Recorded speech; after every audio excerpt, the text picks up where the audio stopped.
El neomodernismo. Monseñor Marcel Lefebvre. En el vocabulario completamente renovado de los hombres de Iglesia, algunas palabras han sobrevivido. Fe es una de ellas, pero es empleada en las más diversas acepciones. Existe, sin embargo, una definición de la fe que no se puede cambiar. A esta es a la que debe referirse el católico, cuando no entiende nada del discurso embrollado y pretencioso que se le dirige. La fe es la adhesión de la inteligencia a la verdad revelada por el Verbo de Dios. Creemos en una verdad que viene de fuera y que no es como una especie de secreción de nuestro espíritu. Creemos en ella a causa de la autoridad de Dios que nos revela. No hay que buscar en otra parte. Nadie tiene derecho a robarnos esta fe para sustituirla por otra. Vemos resurgir una definición modernista de la fe, condenada por San Pío X hace ya 80 años, y según la cual sería un sentimiento interior. La explicación de la religión no sería preciso buscarla fuera del hombre. Es pues en el hombre mismo donde se encuentra. Y como la religión es una forma de vida, en la misma vida del hombre. Sería algo puramente subjetivo, una adhesión del alma a Dios. El mismo inaccesible a nuestra inteligencia, cada uno para sí, cada uno en su conciencia. El modernismo no es una invención reciente, no lo era siquiera en el año 1907, fecha de la famosa encíclica Es el espíritu perpetuo de la revolución, que quiere encerrarnos en nuestra humanidad y poner a Dios fuera de la ley. Su falsa definición solo busca corromper la autoridad de Dios y de la Iglesia. La fe nos viene del exterior y estamos obligados a someternos a ella. El que crea se salvará, el que no crea se condenará. Es nuestro Señor Jesucristo quien lo afirma. Cuando yo fui a ver al Papa en 1976, me reprochó con gran sorpresa mía que hiciera prestar un juramento contra él a mis seminaristas. Me costó mucho comprender de dónde podía venir esto, pues evidentemente alguien le había inculcado esta idea, con la intención de perjudicarme. Después la luz se hizo en mi espíritu. Se había interpretado malignamente en ese sentido el juramento antimodernista que hasta ahora todo sacerdote estaba obligado a recitar solemnemente antes de su ordenación, y todo dignatario eclesiástico en el momento de recibir su cargo. El mismo Papa Pablo VI lo había prestado más de una vez en su vida. He aquí, pues, lo que dice este juramento.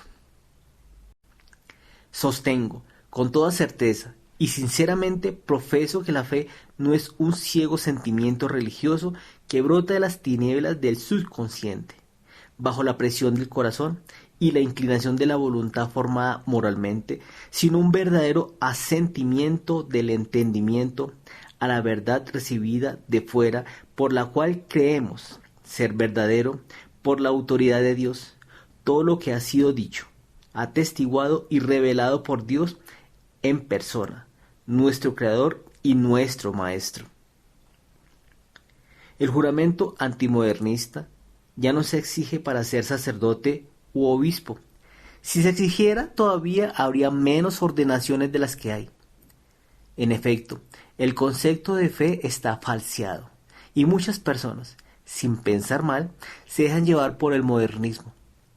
Por esta causa, aceptan creer que todas las religiones salvan. Si cada uno tiene una fe según su conciencia, si es la conciencia la que produce la fe, ya que no hay razón alguna para pensar que una fe salva más que otra, con tal que la conciencia esté orientada hacia Dios. Se leen afirmaciones como esta en un documento procedente de la Comisión de Catequesis del Episcopado francés. La verdad no es ninguna cosa recibida, completamente hecha, sino algo que se está haciendo. La diferencia de óptica es total. Se nos dice que el hombre no recibe la verdad, sino que la construye. Pero sabemos, y nuestra inteligencia nos lo afirma, que la verdad no se crea.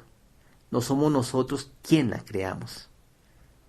Pero, ¿cómo defenderse contra estas doctrinas perversas que arruinan la religión, dado que estos, habladores de novedades, se encuentran en el seno mismo de la Iglesia? Gracias a Dios han sido desenmascarados desde primeros de siglo de una manera que permite reconocerlos fácilmente. No pensemos que se trata de un fenómeno antiguo, interesante solo para los historiadores eclesiásticos. Pachendi es un texto que se creería escrito hoy. Es de una actualidad extraordinaria y describe con una lozanía que nunca admiraremos suficientemente a estos enemigos del interior. Helos aquí, cortos de filosofía y de teología serias, erigiéndose con desprecio de toda modestia, en renovadores de la Iglesia, despreciativos de toda autoridad, incapaces de soportar cualquier freno. Su táctica es no exponer jamás metódicamente y en su conjunto sus doctrinas, pero fragmentarlas de algún modo, dispensarlas aquí y allá, lo que se presta a hacerlos juzgar volubles e indecisos, cuando sus ideas, al contrario, son perfectamente determinadas y consistentes. Tal página de una obra suya podría ser firmada por un católico. Volved la página. Creeréis estar leyendo a un racionalista. Reprendidos y condenados, siguen su camino, disimulando bajo falsas apariencias exteriores de sumisión una audacia sin límites. Si alguien tiene la desgracia de criticar una y otra de sus novedades, por monstruosas que sean, se echan sobre él cerrando filas. Quien las niega es tratado de ignorante. Quien las abraza y las defiende es elevado hasta las nubes. Una obra aparece respirando la novedad por todos sus poros. La acogen con aplausos y gritos de admiración.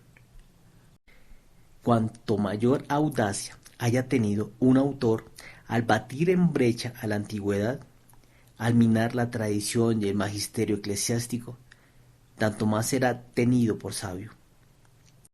En fin, si llega el caso de que uno de ellos sea alcanzado por las condenaciones de la Iglesia, los otros enseguida se apretujan a su alrededor, para colmarlo de elogios y venerarlo, casi como un mártir de la verdad. Todos estos rasgos corresponden tan perfectamente a lo que vemos hoy día, que se creerían escritos recientemente.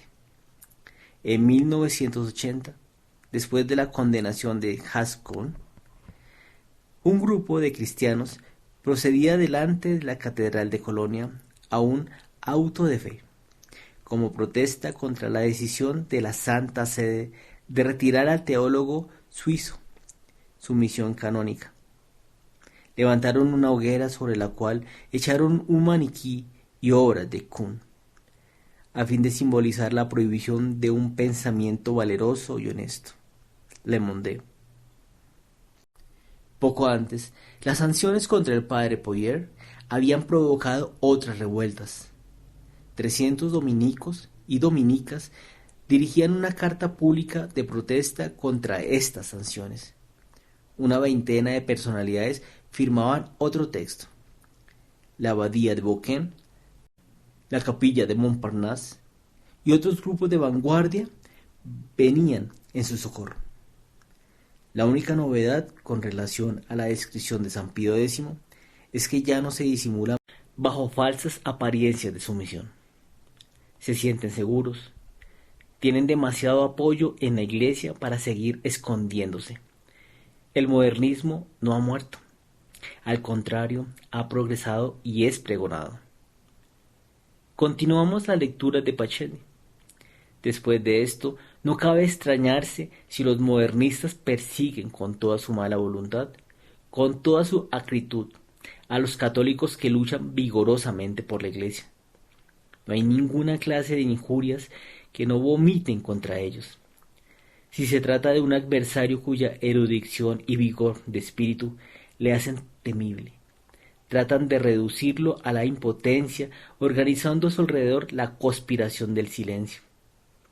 Hoy día tal es el caso de los sacerdotes tradicionalistas, acorralados, perseguidos, de los escritores religiosos y seglares, de los cuales la prensa, en manos de progresistas, no dice jamás una sola palabra, de los movimientos de juventud también, apartados porque siguen fieles y cuyas edificantes actividades, peregrinaciones u otras permanecen desconocidas para el público que podría, sin embargo, encontrar consuelo en ellos.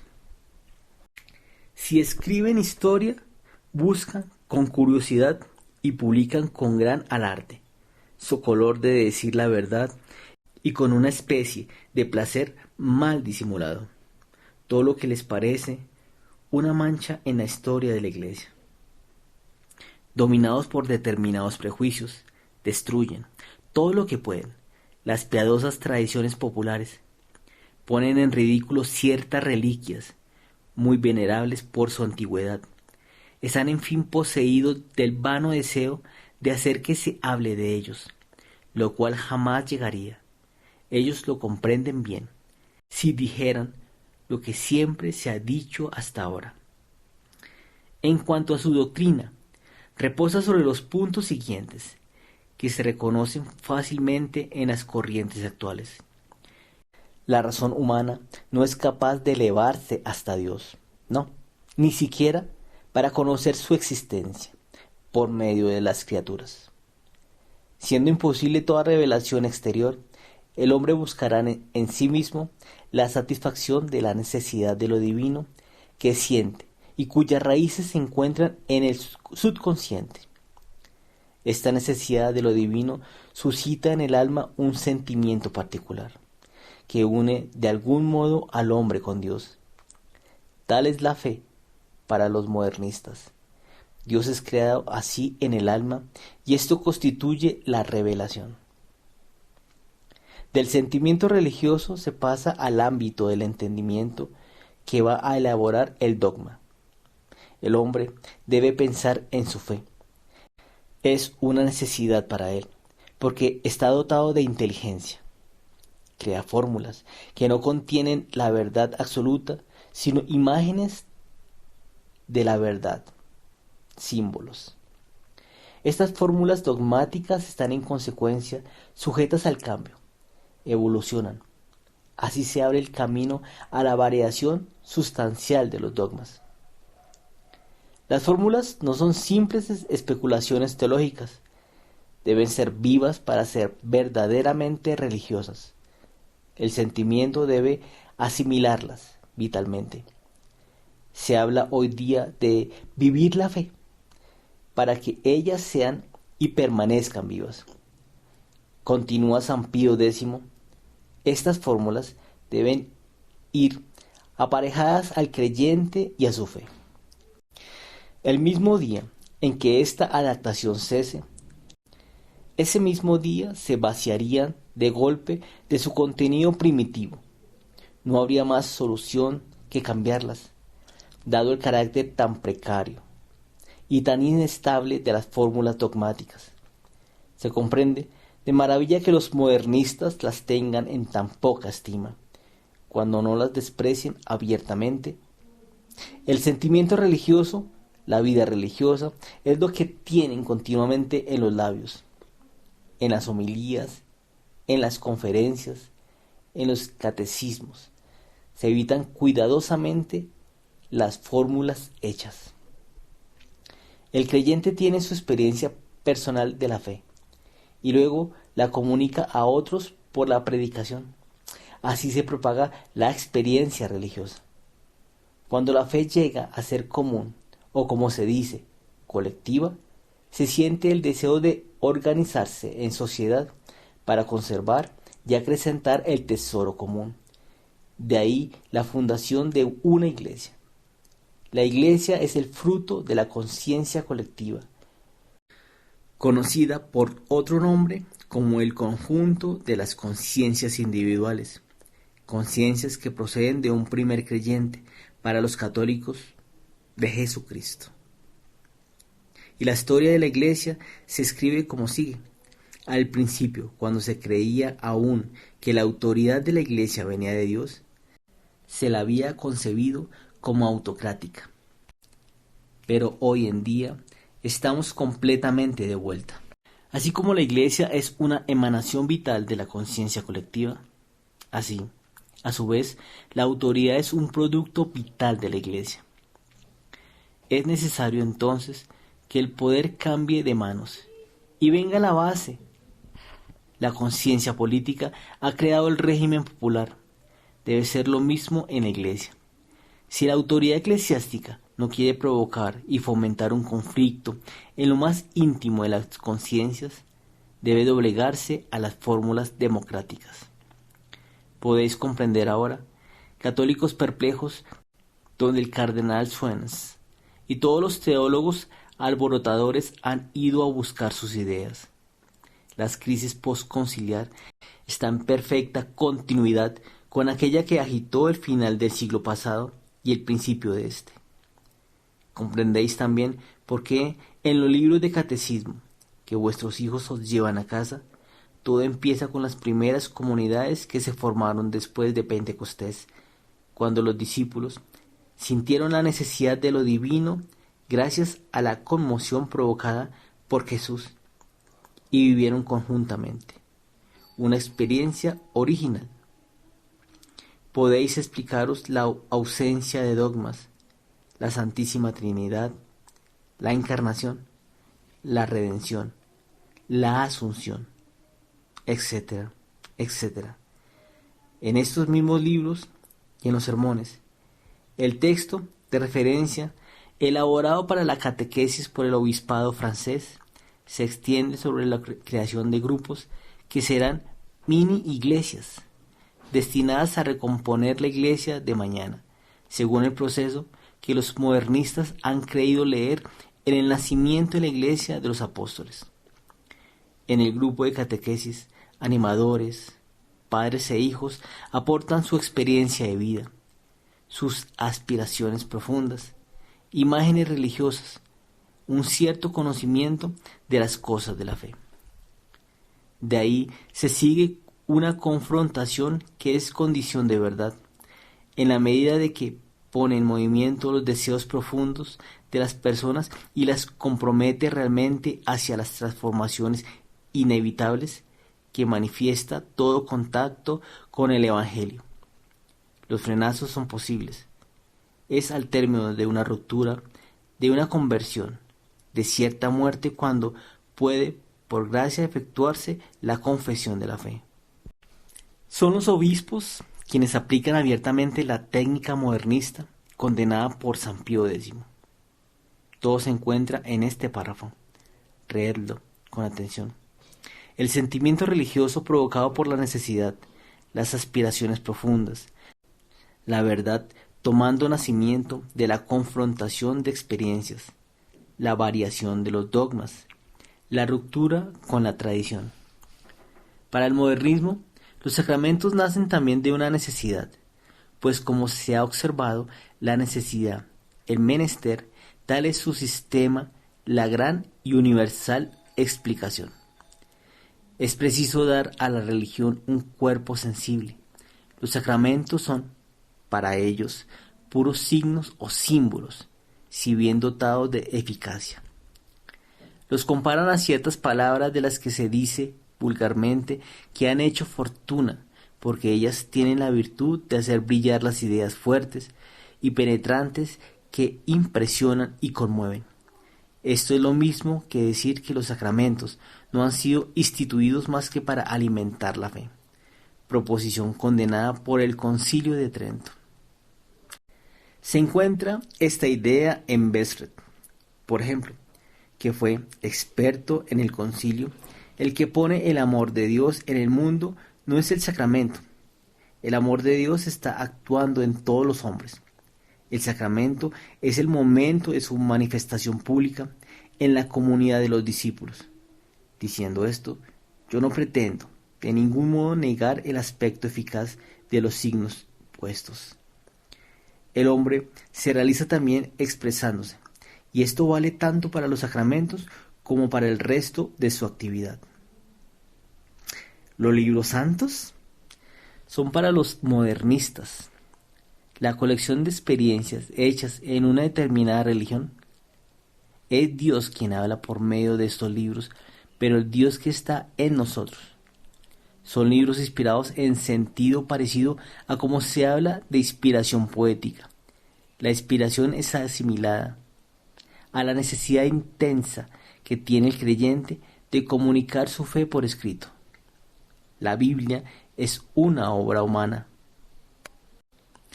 En Piedras Vivas se dice a los niños que el Génesis es un poema, escrito un día por creyentes que han reflexionado. Esta compilación, impuesta por los obispos de Francia a todos los alumnos de catecismo, respira el modernismo en casi todas las páginas. Hagamos un pequeño paralelo. San Pío X.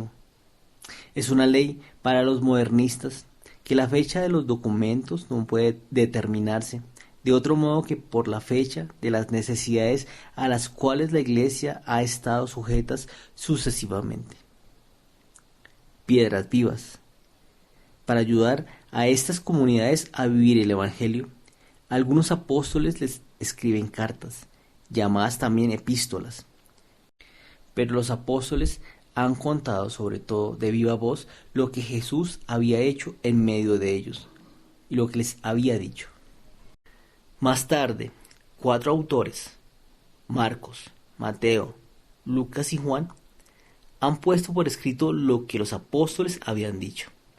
Redacción de los evangelios.